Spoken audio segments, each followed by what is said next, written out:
Alors nous nous sommes mariés le 29 juin 1957. Alors au mois de juin, ça sera 62 ans. Moi j'ai l'impression que c'est toujours pareil. C'est peut-être une autre façon, mais l'amour est toujours là. J'ai l'impression que c'est plus.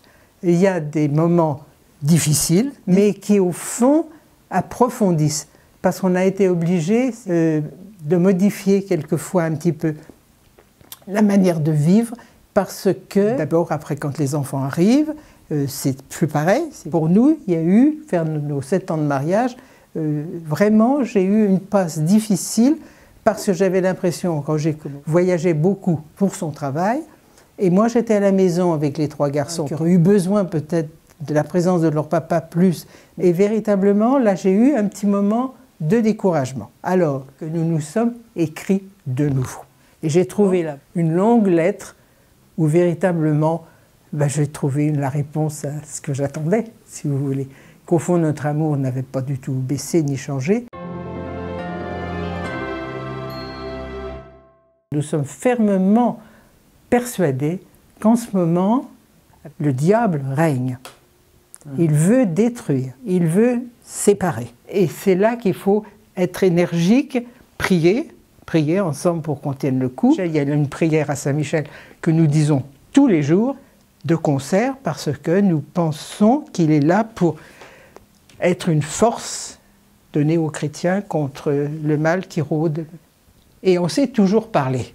Si on ne se parle pas et qu'on laisse des choses, comment dirais-je, douloureuses, un mot qu'on a laissé passer, auquel on ne croit pas du tout, mais on l'a dit, et savoir reconnaître qu'on s'est trompé.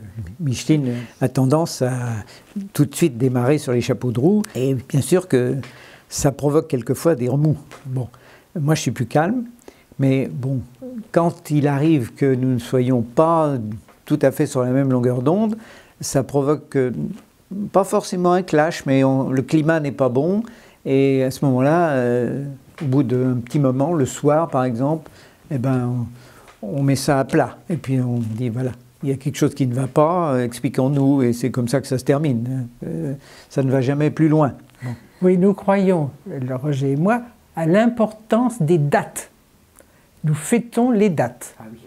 Notre rencontre par exemple du 2 août, nous y pensons, c'est pendant les vacances, et nous sommes heureux de dire Seigneur, parce qu'on venait tout de même, Roger venait de Lyon, je venais de Paris, on se retrouve à Oslo.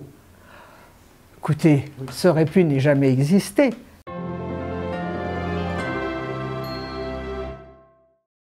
Moi j'étais dans une société suédoise, et j'allais très très souvent en Suède.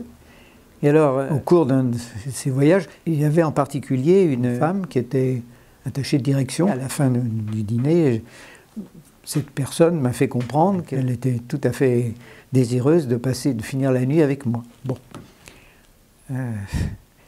Alors, je me rappelle lui avoir dit, mais enfin, moi je suis marié, vous aussi. Je savais qu'elle était mariée, elle avait un enfant. Et elle m'a dit, oui, mais enfin... J'entends encore, votre épouse est à 3000 km d'ici, elle ne saura jamais rien. Enfin, j'ai dit non, je ne suis pas d'accord.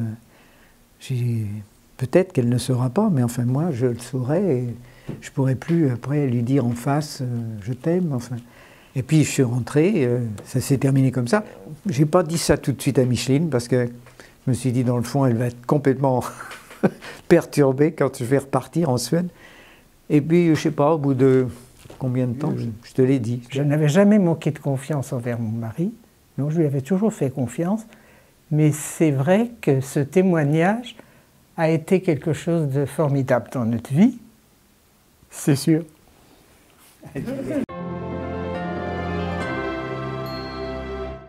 Qu'un amour, c'est une plante fragile, très fragile. Il faut tout le temps veiller à ce qu'elle ne manque de rien, pour s'épanouir et puis pour rester belle. Un couple a besoin de travailler à ce que son couple vive, devienne plus fort, plus beau, mais ça demande un travail qu'on ne supposait pas forcément quand on s'est fiancé.